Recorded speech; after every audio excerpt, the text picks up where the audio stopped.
Hello friends, आज हम भारतीय संविधान के भाग 4 नीति निर्देशक तत्वों के बारे में पढ़ेंगे। वैसे तो मैं आपको बता दूं कि नीति निर्देशक तत्वों का मतलब क्या होता है। जो राज्य की जो सरकार होती है वो नीतियों को लागू करती है, यानी नियम कायदे कानूनों को लागू करती है, लेकिन इसे आप न्यायालय द्वारा लागू नहीं करा सकते, क्योंकि संविधान में दो तरह के मूल अधिकारों का वर्णन किया गया है। एक भाग 3 और दूसरा क्या है, भाग 4, जो सरकार द्वारा आप लागू नहीं करा सकते। भाग 3 में क्या है कि व्यक्ति के मूल अधिकारों का जब हनन होता है तो वो कहाँ जाता है, सीधा सुप्रीम कोर्ट जाता है या हाई कोर्ट जाता है। तो आपको ये समझ आ गया होगा। अब बेसिकली मैं आपको जानकारी देता हूँ कि भारतीय संविधान में सरकार के मार्गदर्शन के लिए नीतियों की एक निर्देशक सूची रखी गई है।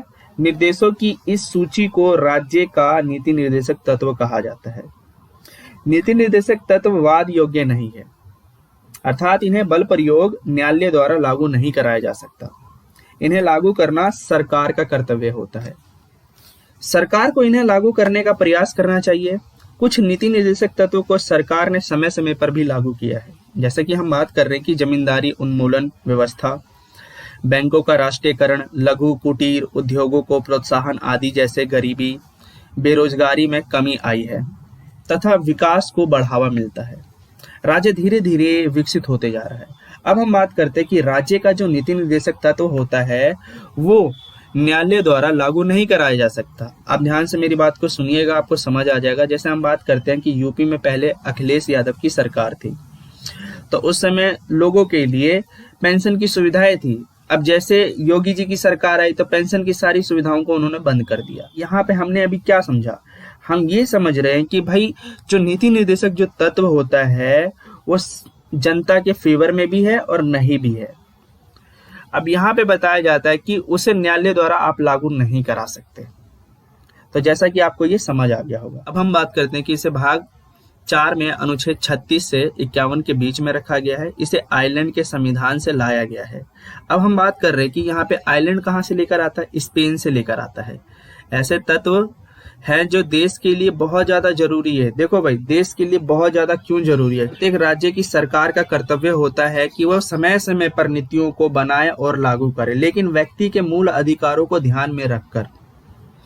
किंतु संविधान बनते समय सरकार के पास इतना धन नहीं था, ना ही उनके पास संसाधन थे जो उन्हें उपलब्ध करा सके। अतः सरकार की इच्छा पर निर्भर है, जिस कारण केटी शाह ने कहा है कि नीति निर्देशक तत्व चेक के समान है, जिसका भुगतान बैंक अपनी इच्छा अनुसार करता है।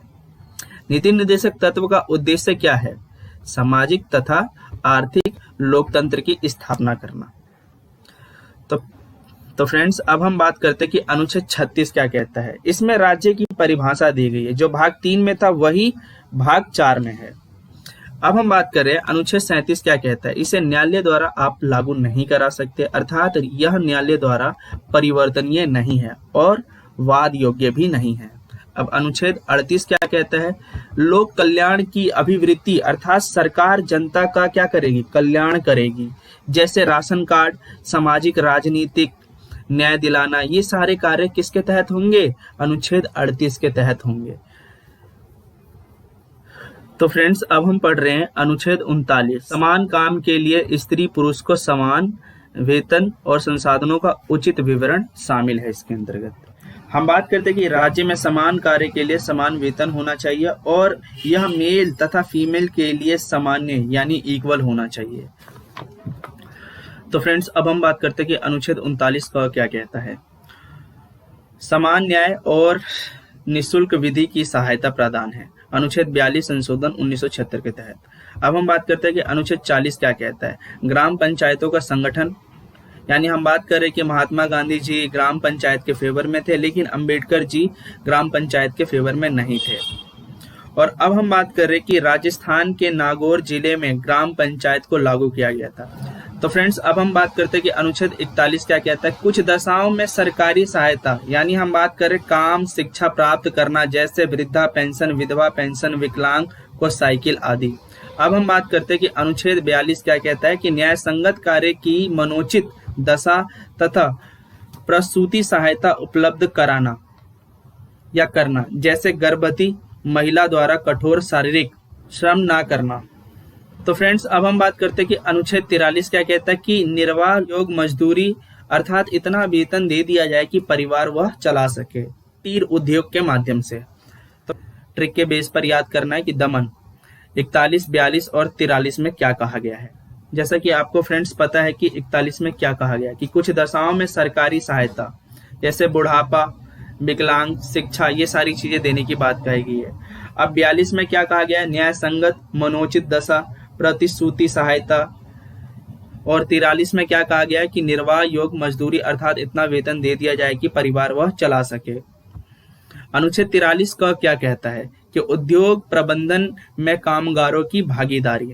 और अनुच्छेद 44 क्या कहता है कि समान सिविल संहिता, अर्थात सभी धर्मों के लिए विवाह एवं तलाक की शर्तें समान रहेगी, भले ही विवाह की तिथियां अलग हो। नोट, अपराध के कानून को दंड संहिता तथा चुनाव के कानून को आचार संहिता कहते हैं। तो फ्रेंड्स अब हम पढ़ते हैं कि अनुच्छेद 45 क्या कहता है। 6 वर्ष के कम आयु के बच्चों को स्वास्थ्य का ध्यान रखना सरकार की जिम्मेदारी है तथा 6 से 14 वर्ष के आयु के बच्चों को निःशुल्क शिक्षा देना सरकारी जिम्मेदारी है। तो फ्रेंड्स अब हम बात करें कि शिक्षा के मूल अधिकार बनाकर 21 क में इसे जोड़ दिया गया है 86वां संशोधन 2002 के तहत। तो फ्रेंड्स अब हम बात करते हैं कि अनुच्छेद 46 क्या कहता है। SC ST OBC के लिए विशेष आरक्षण की बात कही गई है। अनुच्छेद 47 क्या कहता है कि सरकार पोषण युक्त आहार उपलब्ध कराएगी तथा नशीली दवाइयां एवं शराब पर प्रतिबंध लगाएगी। ये राज्य सरकार की जिम्मेदारी होती है। हम बात करते हैं कि शराब पर प्रतिबंध कहाँ लगा है, बिहार में लगा है।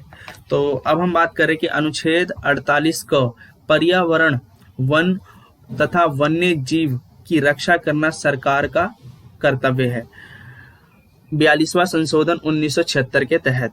पढ़ रहे अनुच्छेद 49 क्या कहता है कि राष्ट्रीय स्मारकों की रक्षा करना ये भी किसका काम है, सरकार का कर्तव्य है। जैसे हम बात करें लाल किला, ताजमहल, जामा मस्जिद, तो इनका भी कर्तव्य यानी सरकार का कर्तव्य होता है कि इनकी भी रक्षा करना। अनुच्छेद 50 क्या कहता है, कार्यपालिका से न्यायपालिका को अलग करना यानी 50-50 बांट देना। अनुच्छेद 51 क्या कहता है, अंतर्राष्ट्रीय शांति को बढ़ावा देना, अंतर्राष्ट्रीय विवादों को मध्यस्थता द्वारा सुलझा देना। इसी अनुच्छेद के तहत भारत यूएनओ का सदस्य बना था। तो फ्रेंड्स अब हम पढ़ रहे हैं कि नीति निर्देशक तत्वों का वर्गीकरण। नीति निर्देशक तत्वों को 3 भागों में बांटा गया है। पहला हम बात करते हैं गांधीवादी विचारधारा यानी 40, 43 क, 46 और 47। और समाजवादी विचारधारा में क्या आता है, 48 अनुच्छेद, 39, 39 क, 41, 42, 43। और उदारवादी विचारधारा जो समर्थक है 44, 45, 48, 48 क, 49 और 50 और 51 इसमें शामिल है। तो ये नीति निर्देशक तत्वों को 3 भागों में डिवाइड किया गया है। मिनरमा मिल मुकदमे में न्यायालय ने कहा था कि सरकार नीति निर्देशक तत्व या मूल अधिकार दोनों पर ध्यान दे, अर्थात संतुलन बनाए रखें। न्यायालय ने कहा कि नीति निर्देशक तत्व एक लक्ष्य है और इस लक्ष्य पर पहुंचने का साधन मूल अधिकार है। तो फ्रेंड्स अब हम पढ़ते हैं कि मूल अधिकार तथा नीति निर्देशक तत्व में क्या अंतर है।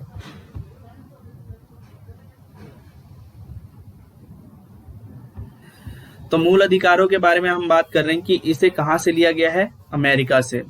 इसे भाग 3 में रखा गया है। यह नैसर्गिक अधिकार होता है यानी जन्म के तुरंत बाद मिल जाता है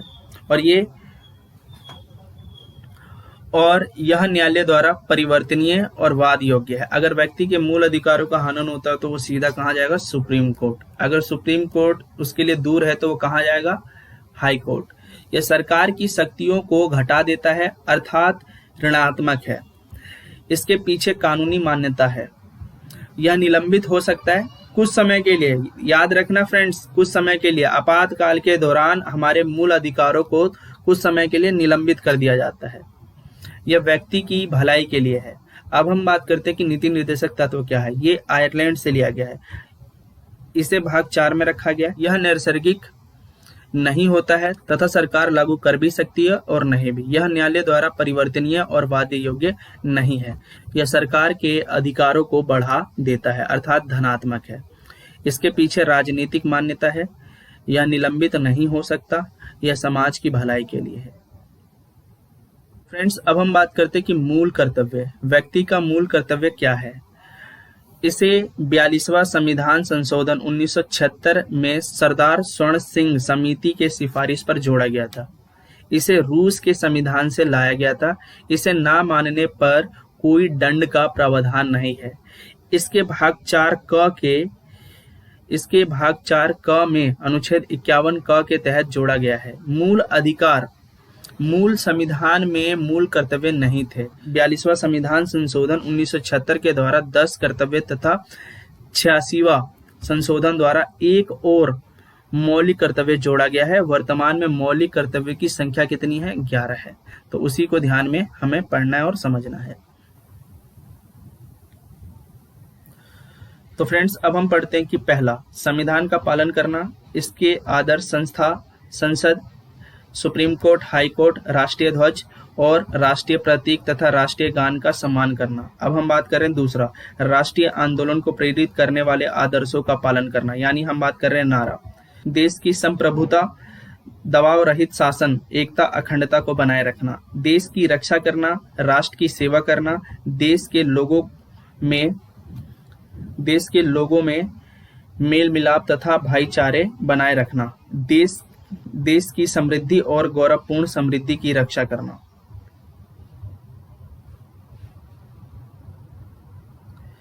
सातवां क्या कहता है? वैज्ञानिक दृष्टिकोण को अपना लेना। और आठवां, पर्यावरण और वन्य जीव की रक्षा करना। और नौवां क्या कहता है? सार्वजनिक सरकारी संपत्ति की रक्षा करना। और 10वां क्या कहता है? व्यक्तिगत तथा सामूहिक भलाई के लिए तैयार रहना। और 11वां क्या कहता है? 6 से 14 वर्ष के बच्चों को अभिभावक का यह कर्तव्य होगा कि वह अपने बच्चों को प्राथमिक शिक्षा उपलब्ध कराए। और हम बात कर रहे हैं कि 86वां संशोधन 2002 के तहत मूल अधिकार 21 क 6 से लेकर 14 वर्ष के बच्चों को प्राथमिक शिक्षा देने की बात कही गई है। और हम बात करें कि 86वां संशोधन 2002 के तहत मूल कर्तव्य 51 क 6 से लेकर 14 वर्षों के बच्चों को अभिभावकों द्वारा प्राथमिक शिक्षा देने का कर्तव्य शामिल है। इसमें कर्तव्य शामिल है। तो फ्रेंड्स, अब हम बात करते हैं कि 86वां जो संशोधन हुआ था वो 2002 में हुआ था। मूल अधिकार 21 क यानी 6 से 14 वर्ष के बच्चों को प्राथमिक शिक्षा देने का अधिकार दिया गया है। और मूल अधिकार 51 क में 6 से 14 वर्ष के बच्चों को अभिभावकों उनकी प्राथमिक शिक्षा देने का कर्तव्य बताया गया। इसमें शोषण से कमजोर वर्ग की रक्षा करना हमारा मूल कर्तव्य नहीं है।